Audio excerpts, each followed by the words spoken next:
Hello students, welcome back to Siddhant college study point. I am Nandita Jain. इस video lecture में हम continue करेंगे IGNOU MCom के सब्जेक्ट IPO 5 को। ये इसका चैप्टर नंबर 6 का पार्ट नंबर 4 है।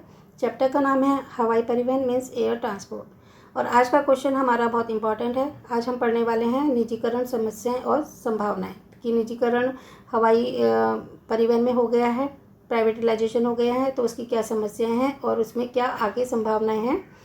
तो पहले हम पढ़ लेते हैं निजीकरण क्या होता है। आज अनेक हवाई परिवहनों के साधनों को निजीकरण किया जा चुका है, यानी कि प्राइवेटाइजेशन उनका हो चुका है, क्योंकि विश्व का हर देश अपनी आर्थिक समृद्धि प्राप्त करना चाहता है। इसके लिए वह अपने उन्नयन उद्योगों का ही निर्माण करते हैं। अतः सरकार ने अलग अलग तरीके निकाले, जिसमें एक मुख्य तरीका यह है कि एयरलाइन का निजीकरण कर दिया जाए। आज निजी निवेशों को भी स्वीकृति प्रदान कर दी गई है, क्योंकि अब सरकार के द्वारा ये परमिशन दे दी गई है कि आप भी इन्वेस्ट करके अपनी निजी फ़्लाइट्स को बना सकते हैं और उसे चला सकते हैं। तथा विश्व भर में लगभग 40 एयरलाइनों को निजीकरण का अवसर दिया जा रहा है। तो भारत की स्थिति यहाँ पर कहाँ पर है, कहाँ पर भारत स्टैंड करता है। निजीकरण के क्षेत्र में भारत की स्थिति में निम्नलिखित बदलाव को देखा जा सकता है। नंबर 1, भारत में 1999 अप्रैल में सरकार द्वारा निजी एयर टैक्सी संचालकों को 30 सीट क्षमता प्रदान की गई थी कि 30 सीट तक की क्षमता के आप अपने एयरप्लेन्स चला सकते हैं, अपनी एयर टैक्सी चला सकते हैं। साथ ही इन्हें गैर अनुसूचित मार्ग चार्टर उड़ान की अनुमति भी दे दी गई थी। यह क्षमता 30 से बढ़ाकर अब 50 तक पहुंचा दी गई है। सेकेंड पॉइंट, वर्ष 1994 में घरेलू हवाई परिवहन उद्योग से एकाधिकार की समाप्ति कर दी गई थी। वह निजी परिचालकों को भी यह अनुमति दी गई थी कि वे अनुसूचित उड़ान चला सकते हैं। थर्ड है, अप्रैल 1997 में यह घोषणा की गई थी कि जो घरेलू हवाई परिवहन सेवा क्षेत्र है, उसकी क्षेत्र में निजी निवेश की नीति का भी निर्माण किया जाए। फोर्थ पॉइंट है, नई नीति में ये भी सुविधाएं प्रदान की गई थी कि किसी भी भारतीय राष्ट्र द्वारा स्वामित्व या नियंत्रित एयरलाइन को मुफ्त प्रवेश व हवाई जहाज प्रकार व आकार के विकल्पों की सुविधाओं का अधिकार होगा। आई थिंक ये चारों पॉइंट्स आपको समझ में आ गए होंगे। फिफ्थ है, इस नीति में आईए मतलब इंटरनेशनल एयरपोर्ट की घरेलू करियर की भूमिका की मजबूती पर भी बल दिया गया, ताकि संयुक्त उद्यमों जो जॉइंट वेंचर से चलते हैं उनकी प्रतिस्पर्धा पर रोक लगाई जा सके। सिक्स्थ है, एक नई व्यापक नीति की शुरुआत दिसंबर में की गई थी। यह नीति मुख्य रूप से साधनों के अंतर को पाटने हेतु व हवाई अड्डों के प्रबंधन की कुशलता के लिए सरकार ने निजी पक्षों को महत्वपूर्ण माना। इन निजी पक्षों में विदेशियों को भी शामिल किया गया है।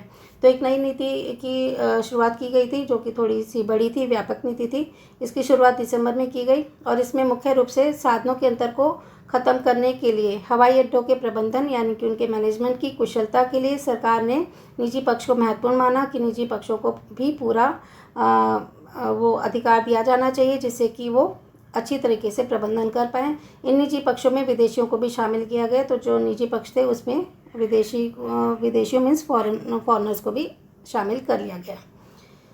फिर है, कुछ निजी एयरलाइंस को भी ये महत्व प्रदान किया गया। आज 2 अनुसूचित निजी एयरलाइंस हैं जो घरेलू सेवाएं प्रदान कर रही हैं, तथा 41 गैर अनुसूचित प्रचालक घरेलू हवाई ट्रैफिक का 41.7% तक संचालित कर रहे हैं। तो इसमें जो एयरलाइंस थे ना, उनको महत्व तो दिया ही दिया गया। साथ में हमारे देश में आज 2 अनुसूचित निजी एयरलाइंस भी हैं जो डोमेस्टिक सर्विसेज प्रोवाइड कर रही हैं, और 41 गैर अनुसूचित प्रचालक भी हैं जो टोटल जो हमारा डोमेस्टिक एयर ट्रैफिक है ना, उसका 41.7% प्रचालित कर रहे हैं, उसको ऑपरेट कर रहे हैं। 8 पॉइंट है, आज IA संबंधित अनेक शर्तों के लागू होने के कारण यह भारतीय आकाश का मालिक नहीं रहा, वरन भारतीय आकाश के अंतर्गत निजी हवाई प्रचालकों के प्रवेश के पश्चात 40% बाजार का भाग इसने खो दिया है।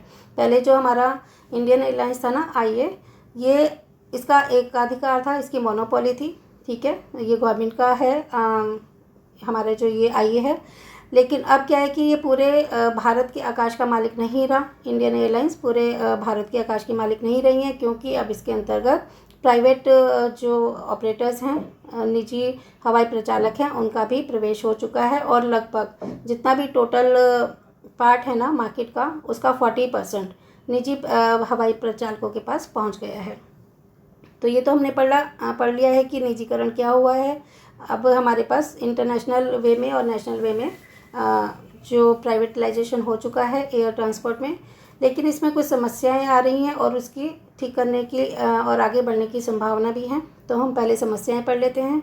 समस्या में पहले है, देश में जो घरेलू तथा राष्ट्रीय करियर की खुली आकाश नीतियां बनाई गई हैं उनका वार्षिक वृद्धि के अनुसार उचित लाभ नहीं उठाया जा रहा।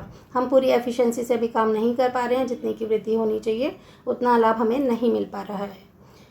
सेकंड है, घरेलू हवाई नीति की जो गति है, स्पीड है, बहुत ही धीमी है, अतः इंडियन एयरलाइंस अपने बेड़े का उचित विस्तार नहीं कर पा रही है। तो जो ये डोमेस्टिक एयर ट्रैफिक है ना, ये बहुत स्लो स्पीड से बढ़ रहा है। तो इंडियन एयरलाइंस अपने बेड़े का यानी कि अपने आप को इंक्रीज़ नहीं कर पा रही है। थर्ड है, कई बार विमान दुर्घटनाओं के कारण भी विमानों को रोक दिया जाता है, जिसके परिणाम स्वरूप हानि का सामना करना पड़ता है, क्योंकि कभी कभी तो विमान दुर्घटनाएं होती हैं, उसकी वजह से उड़ानों को रोक दिया जाता है। कभी कभी मौसम बहुत ज़्यादा ख़राब हो जाता है, तब भी उड़ानों को रोक दिया जाता है। तो इसकी वजह से इंडियन एयरलाइंस को हानि का सामना करना पड़ता है।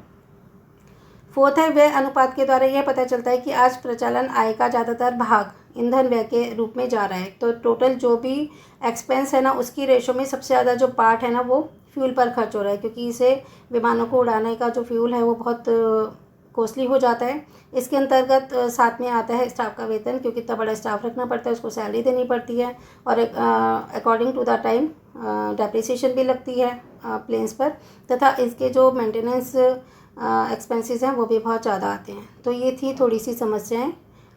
अब आता है इसकी संभावना क्या है। जब IA तथा AI अपने कार्यों को उचित प्रकार से करती है तो यहाँ प्रतिस्पर्धा हेतु तैयार हो जाते हैं। यानी कि जब भी कोई ये है इंडियन एयरलाइंस है या इंटरनेशनल प्लेन्स होते हैं, इनको जब किसी कार्य को उचित प्रकार से किया जाता है तो डेफिनेटली इसमें, क्योंकि निजीकरण भी हो गया है, तो इसकी वजह से इनको गवर्नमेंट के साथ जो उनकी एयरलाइंस है वो और निजीकरण की जो एयरलाइंस है उनको आपस में कंपटीशन करना पड़ता है। उनके हेतु मतलब कारण तैयार हो जाते हैं। 5 एयरलाइंस ने आज मिलकर वाणिज्यिक एयरलाइंस का निर्माण किया है। ये 5 एयरलाइंस निम्नलिखित हैं। तो संभावना है कि अब जो 5 एयरलाइंस थी ना, उन्होंने मिलकर अपना कार्टेल बना लिया है, अपना ग्रुप बना लिया है, और ये 5 है। Lufthansa, number 2 United airlines, third है एयर कनाडा, 4 है थाई, और 5th है स्कैंडिनावियन एयर सर्विस। तो ये जो 5 एयरलाइंस हैं, इन्होंने अपना कार्टेल बना लिया है और इसमें बहुत अधिक संभावनाएं बढ़ गई हैं और आगे ये बहुत अच्छा काम कर सकते हैं, बहुत इंक्रीज़ कर सकते हैं, अपने काम को स्पेंड कर सकते हैं। तो ये चैप्टर आज फिनिश हो गया है। आई होप कि आपको ये पसंद आया होगा, समझ में भी आ गया होगा सारे चैप्टर्स। तो अगर आपको वीडियोस पसंद आती हैं तो आप इसे लाइक, शेयर और सब्सक्राइब कर सकते हैं, जिससे मुझे भी मोटिवेशन मिलता रहे। चलिए मिलते हैं नेक्स्ट वीडियो में। Thanks for watching.